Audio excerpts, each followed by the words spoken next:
بسم الله الرحمن الرحيم. الحمد لله رب العالمين، والصلاة والسلام على سيد الأنبياء والمرسلين نبينا محمد وعلى آله وصحبه ومن تبعهم بإحسان إلى يوم الدين. أما بعد، قال الله تبارك وتعالى في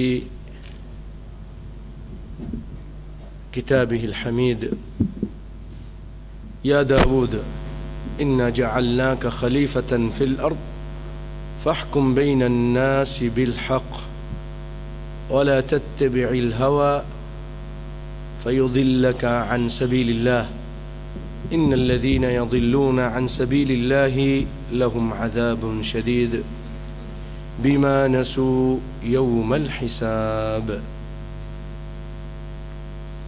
وما خلقنا السماء والأرض وما بينهما باطلا ذلك ظن الذين كفروا فويل للذين كفروا من النار.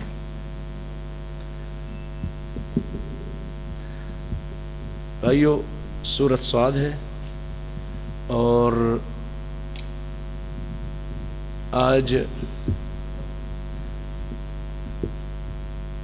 آیت نمبر ہم انشاءاللہ العزیز 24 سے شروع کریں گے. تو پتہ ہوگا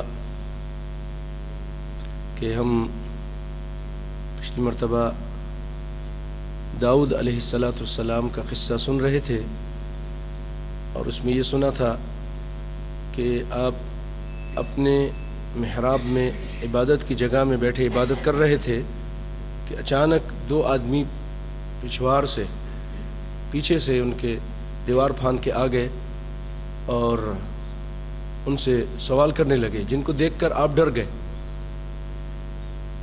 تو ان لوگوں نے کہا کہ آپ ڈریے مت، ہم تو دو آپس میں ہمارا جھگڑا ہے، آپ ہمارے درمیان فیصلہ کر دیجئے اور ناانصافی بھی مت کیجئے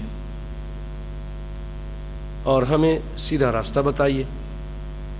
ان کی اس طرح کی باتیں سن کر کہ یہ اچانک اندر آ گئے اور اس طرح کی بات بھی اس طرح کر رہے ہیں، تو آپ تھوڑا ڈر گئے.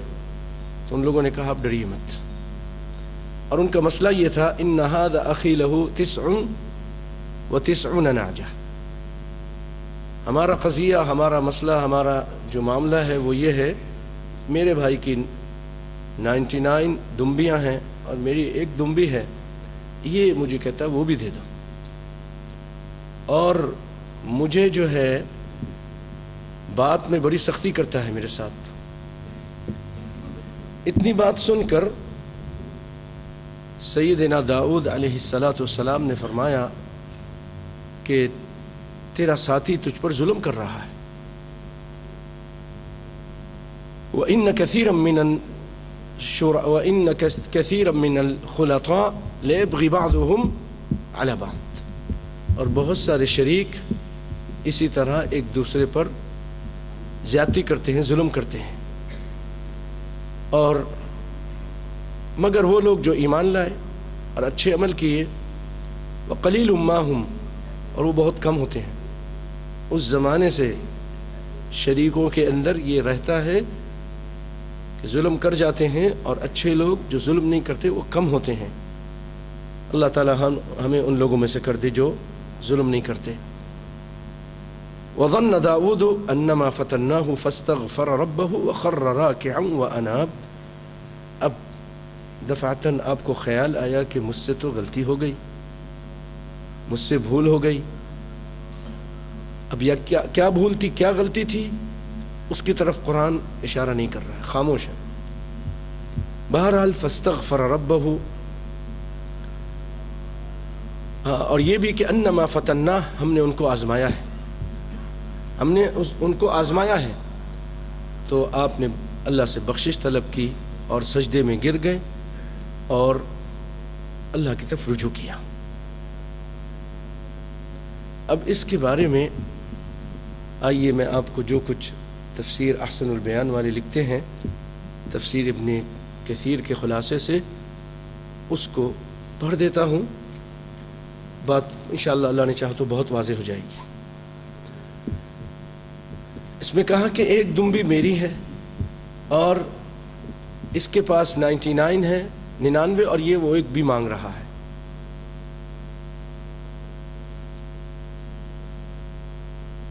اب اس میں ایک اشارہ تھا کہ داؤد علیہ السلام کو اتنی جلدی جواب نہیں دینا تھا. ممکن ہی یہ آزمائش ہو کہ دوسرے کی بات بھی سننی ہے، خاص طور پہ جب معاملات ہوں، حقوق ہوں. لیکن دینی مسئلے میں اگر کسی نے آپ کے سامنے کوئی مسئلہ بیان کیا ہے اور اس کے مقابلے میں قرآن و حدیث کی صحیح بات اگر کوئی پیش کر دیتا ہے تو پھر آپ یہ نہیں کہیں اس کے پاس بھی دلیل تو ہوگی اور اس نے جو کہا ہے اس کا بھی تو نہیں. جب انما كان قول المؤمنين اذا دعوا الى الله ورسوله ليحكم بينهم ان يقولوا سمعنا واطعنا، جب قرآن کی اور صحیح سنت کی بات آ جائے تو پھر مقلدین کی طرح ہمیں نہیں کرنا چاہیے کہ ان کے دلیل بھی دیکھ لیں، نہیں، پھر اللہ اس کے رسول کی دلیل آ گئی آمنا صدقنا. ہم میں بہت لوگ اسی طرح گمراہ ہو گئے، وہ کہتے نہیں وہ جو اتنے بڑے بڑے شیخ تھے، اتنے بڑے بڑے علماء تھے، کیا وہ غلط تھے؟ ان کے پاس دلیل نہیں تھی، تمہارے پاس ہی دلیل آ گئی ہے. ہاں، حقوق کے معاملے میں دونوں طرف کی بات سننی چاہیے. آپس کے دنیاوی جھگڑوں میں دونوں طرف کی انسان کو بات سننی چاہیے اور فیصلہ کرنے سے پہلے انسان دونوں طرف کی سن کر غور کرے. تو ممکن ہے ان سے یہ کوتاہی ہوئی، یا جو یہ لکھتے ہیں وہ سنیں. اللہ تعالیٰ نے ان کے اس کوتاہی کو تو معاف کر دیا، لیکن قرآن کریم میں اس اجمال کی تفصیل نہیں ہے، یعنی اس مختصر بات کی تفصیل نہیں ہے، اور کسی مستند حدیث میں بھی اس کا ذکر نہیں آیا. اس لیے بعض مفسرین نے تو اسرائیلی روایات کو بنیاد بنا کر ایسی باتیں بھی لکھ دی ہیں. بعض مفسرین لکھ دیتے ہیں اسرائیلی روایات ان سے نقل کر کے جو ایک نبی کے شان کے خلاف ہے، اس سے فروتر ہے، وہ بات نبی کے شان سے فروتر ہے، یعنی کمتر ہے. بعض مفسرین نے مثلا ابن کثیر نے موقف اختیار کیا ہے کہ جب قرآن و حدیث کے اس معاملے میں قرآن و حدیث اس معاملے میں خاموش ہیں تو ہمیں بھی اس کی تفصیلات کی کرید میں پڑھنے کی ضرورت نہیں. مفسرین کا ایک تیسرا گروہ جو اس واقعے کے بعض جزیات اور تفصیلات بیان کرتا ہے تاکہ قرآن کے اجمال کی کچھ توضیح ہو جائے. ایک تو وہ ہے نا جو اسرائیلیات کے ذریعے ایسی جگہوں کو تفسیر کرتے ہیں، اسرائیلیات کی روایتوں سے، اور ایک وہ ہیں وہ کہتے نہیں جب قرآن و حدیث خاموش ہے ہمیں بھی خاموش رہنا چاہیے. تیسرا گروہ وہ ہے کہ ہر جگہ تو اسرائیلیات کی روایت نہیں کرتے، لیکن جہاں مجمل ہے اور قرآن اور حدیث اس معاملے میں اس کی تفسیر کرنے میں اس اجمال یعنی مجمل مختصر ہے، اس کی تفسیر کرنے میں خاموش ہے، تو پھر وہ اسرائیلیات سے مدد لیتے ہیں تاکہ کچھ وضاحت ہو جائے. تاہم یہ کسی ایک بیان پر متفق نہیں ہیں. بعض کہتے ہیں، سنیے وہ کیا چیز ہے، کہ سیدنا داؤد علیہ السلام نے ایک فوجی کو حکم دیا تھا کہ وہ اپنی بیوی کو طلاق دے دے، اور یہ اس زمانے کے عرف میں معیوب بات نہیں تھی.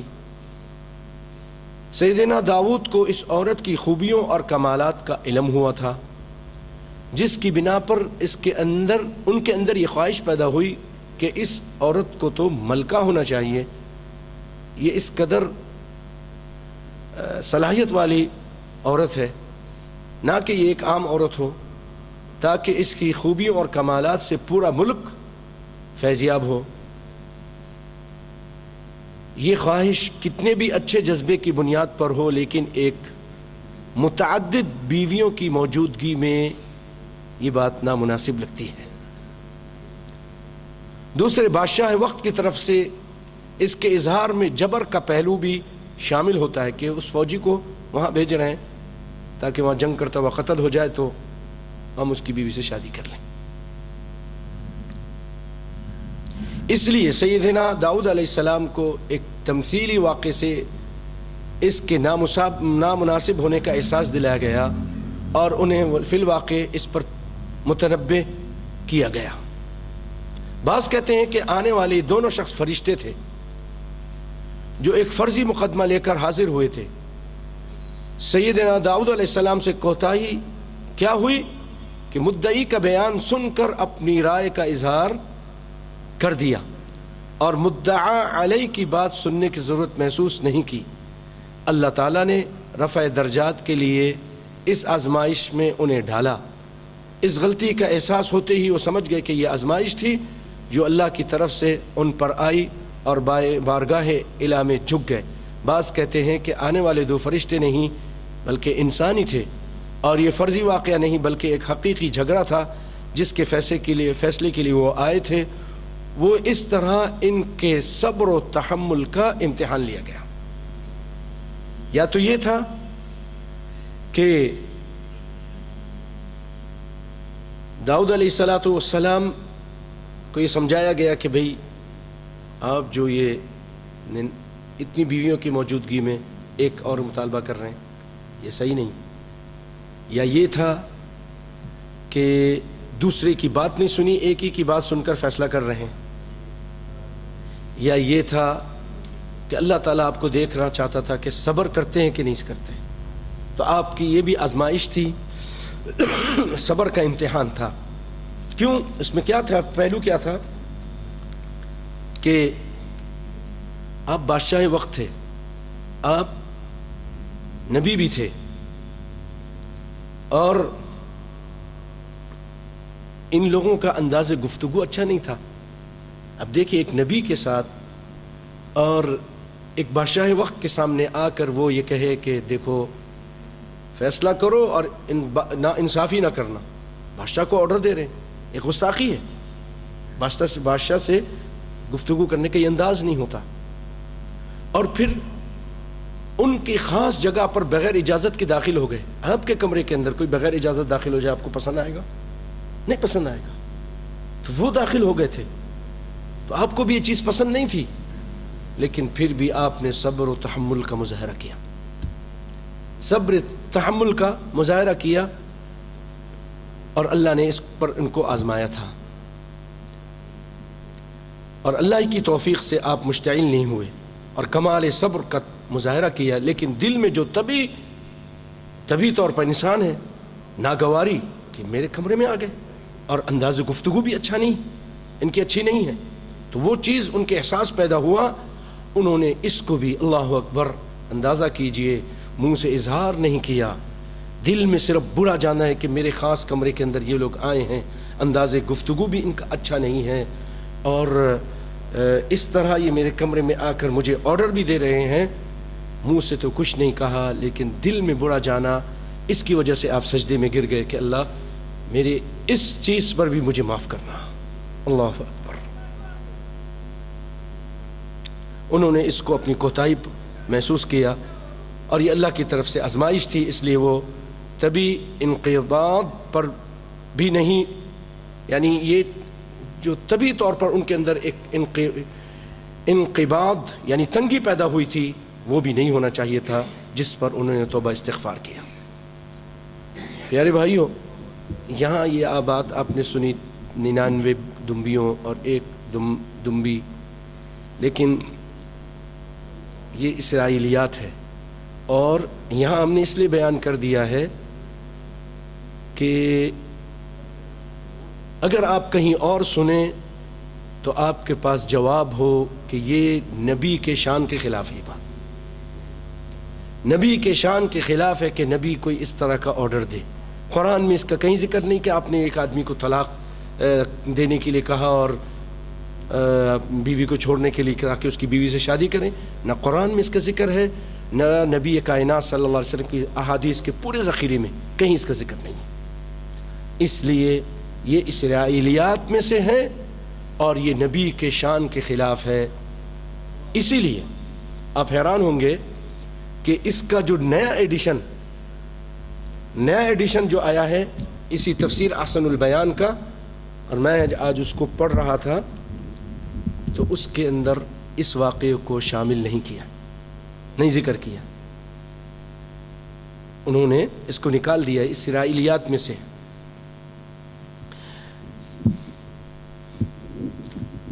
آگے چلتے ہیں. وما خلقنا السماء والارض وما بينهما باطلا. نا یہ آیت ایک رہتی ہے. یا داود انا جعلناک خلیفۃ فی الارض. توبہ استغفار کے بعد جب آپ نے توبہ کر لی، اللہ سے رجوع کر لیا، تو اللہ تعالیٰ فرماتے اے داؤد انا جعلناک خلیفۃ فی الارض، ہم نے تمہیں زمین پر خلیفہ بنایا ہے. فاحکم بین الناس بالحق، لوگوں کے درمیان حق فیصلہ کیجیے. ولا تتبع الہوا، خواہشات کے پیچھے مت چلیے، خواہشات کے پیچھے مت چلیے. فیضلک عن سبیل اللہ، خواہشات کے پیچھے جو چلتے ہیں وہ خواہشات ان کو اللہ کے راستے سے ہٹا دیتی ہے. خواہشات اس کو اللہ کے راستے سے ہٹا دیتی ہے. ان الذین یضلون عن سبیل اللہ، بے شک وہ لوگ جو اللہ کے راستے سے بھٹک جاتے ہیں، لہم عذاب شدید، ان کے لیے شدید عذاب ہے. بما نسوا یوم الحساب، بسبب اس کے کہ وہ اپنی خواہشات کے پیروی کرتے ہوئے آخرت کو بھول گئے تھے، حساب کے دن کو بھول گئے تھے. بھائیو اللہ تعالیٰ نے ایک جگہ فرمایا وَلَا تُطِعْ مَنْ أَغْفَلْنَا قَلْبَهُ عَنْ ذِكْرِنَا، اس کی پیروی مت کیجیے جو وَلَا تُطِعْ مَنْ أَغْفَلْنَا قَلْبَهُ عَنْ ذِكْرِنَا، جس کا دل ہم سے غافل ہے. اغفلنا قلبه عن ذکرنا، ہمارے ذکر سے. اور اسی آیت میں آگے جا کر سورہ کہف کی آیت ہے فیتبع الہوا، وہ خواہشات کے پیچھے چلتا ہے. بھائیو خواہشات کے پیچھے چلنا، اپنی خواہشات جو اللہ اس کے رسول کے طریقے کے خلاف ہوں اس کے پیچھے چلنا، پیارے بھائیو یہ تباہی و بربادی ہے. اللہ تعالیٰ فرماتے ہیں ایک جگہ کہ ایسا آدمی یہ اپنی خواہشات کا پجاری ہے. افرأیت من اتخذ الہہ ہوا واضلہ اللہ علی علم، کیا آپ نے دیکھا اس شخص کو جس نے خواہشات کو اپنا خدا بنا لیا ہے اور علم کے باوجود وہ گمراہ ہو گیا ہے. اسی لیے ابن عباس رضی اللہ تعالی عنہ اور بہت سارے علماء اس طرف گئے ہیں، اگر کوئی شخص علم کے بغیر کوئی فیصلہ کرتا ہے، علم کے بغیر، قرآن و حدیث کی روشنی کے بغیر کوئی فیصلہ کرتا ہے، اپنی خواہشات کو سامنے رکھ کر فیصلہ کرتا ہے، تو وہ صحیح فیصلہ کرنے کے باوجود گمراہ ہے. اگر صحیح فیصلہ بھی کرتا ہے تو وہ گمراہ ہے، کیونکہ وہ خواہشات کے پیچھے چل رہا ہے. تو بھائیو آج کتنے ایسے لوگ ہیں کہ خواہش پیدا ہوتی ہے یہ کام کرنا ہے، ہم وہ کام کرتے ہی نہیں، دیکھتے کہ قرآن کے مطابق ہے، حدیث کے مطابق ہے کہ نہیں ہے، اللہ اس کے رسول کی رضا ہے کہ نہیں ہے، عورتیں بھی اور مرد بھی. تو بھائیو اپنے آپ کو بہت زیادہ اس میں کنٹرول کرنا ہے، اپنے آپ کو روکنا ہے، اور جو کتاب و سنت میں چیزیں دین اسلام نے ہمیں دی ہیں اسی کے مطابق ہم نے اپنے آپ کو چلانا ہے، خواہشات کے پیچھے نہیں جانا ہے. اللہ تعالیٰ ہمیں اور آپ کو سب کو قرآن و سنت کے مطابق چلنے کی توفیق عطا فرمائے، خواہشات کے پیچھے چلنے سے بچا کے رکھے. بہت سخت وعید فرمائی ہے علماء نے، کتاب و قرآن نے بھی، حدیث نے بھی اور علماء نے بھی. اور اللہ نے کیا کہا؟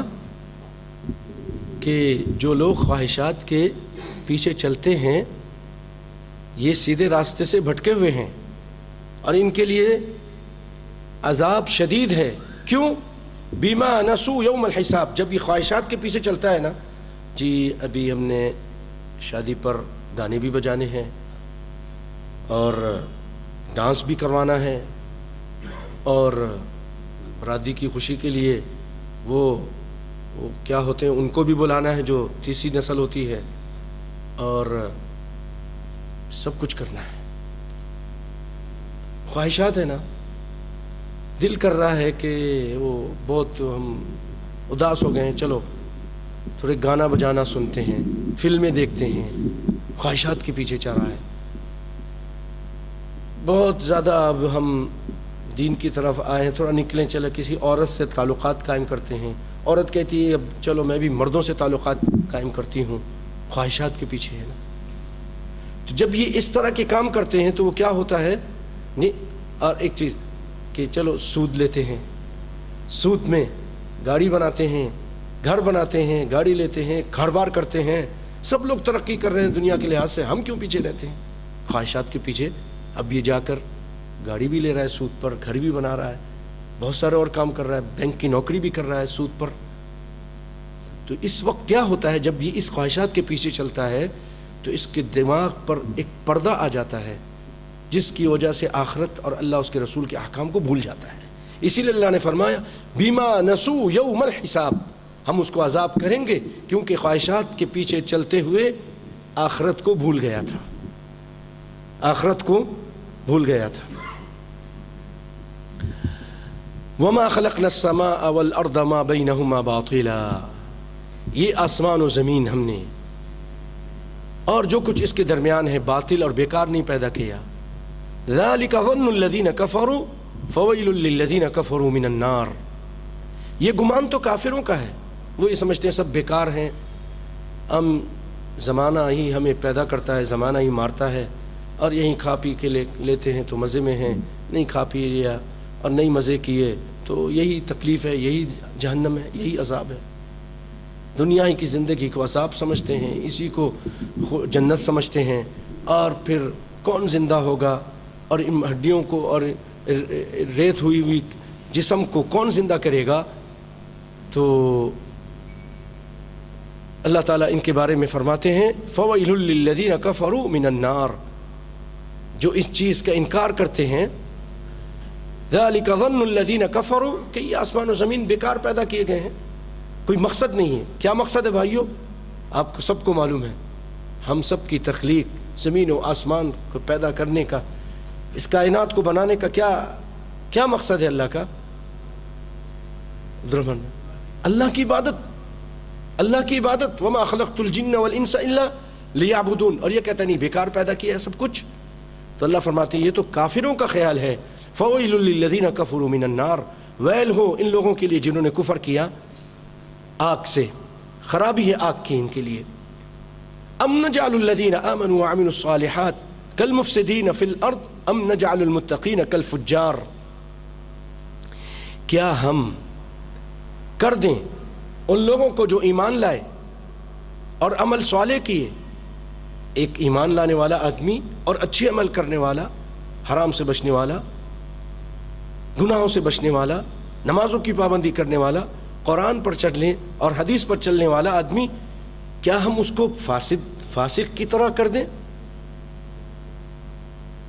کالمفسدین فی الارض ام نجعل المتقین کالفجار، یا ہم متقیوں کو فاجر و فاسق کی طرح کر دیں اور فاسقوں کو متقیوں کی طرح کر دیں؟ مطلب کیا تھا کہ اگر اس کائنات کو میں نے بیکار پیدا کیا، اس کا کوئی مقصد نہیں، اس کے آگے آخرت نہیں اور آخرت میں حساب و کتاب نہیں ہے، تو پھر کافر جو مرضی آئے کرتے رہے، ظالم اور بدکردار لوگ جو مرضی آئے کرتے رہے، ان سے تو کوئی حساب نہیں ہوا نا. کون سا حساب ہوا؟ دنیا میں مزے کرتے کرتے کرتے مر گیا، اور مسلمان نیکی کرتا کرتا اتنے اچھے اچھے کام کیے، وہ ہی مر گیا، اس کو کوئی فائدہ نہیں ملا، اس کو کوئی عذاب نہیں ملا. تو اللہ کہہ رہے ہیں کہ کیا تم یہ سمجھتے ہو جو نیکی کرنے والے لوگ ہیں، اتنی محنت کرنے والے لوگ ہیں، برائیوں سے بچنے والے، اور جو بد کردار لوگ ہیں، دونوں کو برابر کر دیں؟ ام نجعل المتقین کالفجار، کیا متقیوں کو فاجر فاسق کی طرح ہم کر دیں گے؟ تو اب دیکھیے اللہ تعالیٰ یہاں اسی کا اشارہ کر رہا ہے، ام نجعل الذین آمنوا وعملوا الصالحات کالمفسدین فی الارض ام نجعل المتقین کالفجار۔ آگے پھر فرماتے ہیں اللہ تعالیٰ کتاب، نہیں ہم نے بیکار نہیں پیدا کیا، ہم نے آسمان و زمین پیدا کیا، تم کو بھی بنایا اور تمہاری گائیڈنس کے لیے، تمہاری رہنمائی کے لیے، اچھائی اور برائی میں تمیز سکھانے کے لیے۔ کتاب انزلنا، ہم نے ایک کتاب نازل کی ہے،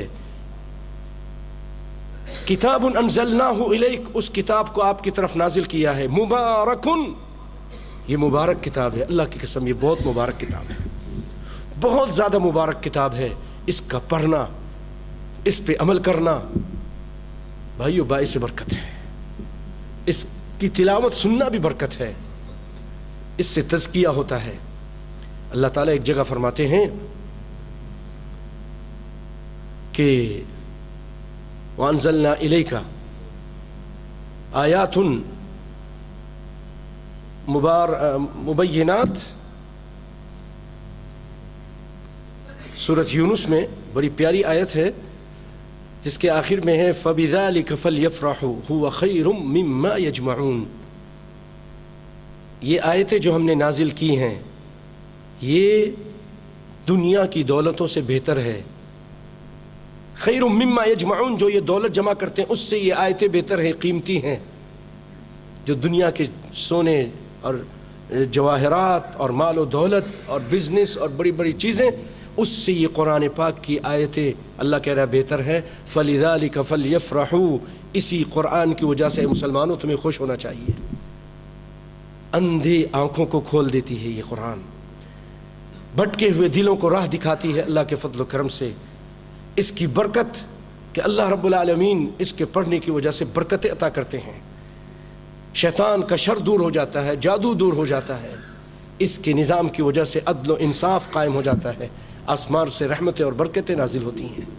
کتاب انزلناہ الیک مبارک، یاد رکھیے من یرید اللہ بہ خیرا یفقہہ فی الدین، جس کے ساتھ اللہ تعالیٰ بھلائی کا ارادہ کرتا ہے اس کو دین کی سمجھ دیتا ہے۔ اللہ تعالیٰ ہمیں دین کی سمجھ عطا فرمائے اور رب العالمین ہمیں اس دین کو آگے پھیلانے کی توفیق عطا فرمائے۔ وآخر دعوانا ان الحمد للہ رب العالمین۔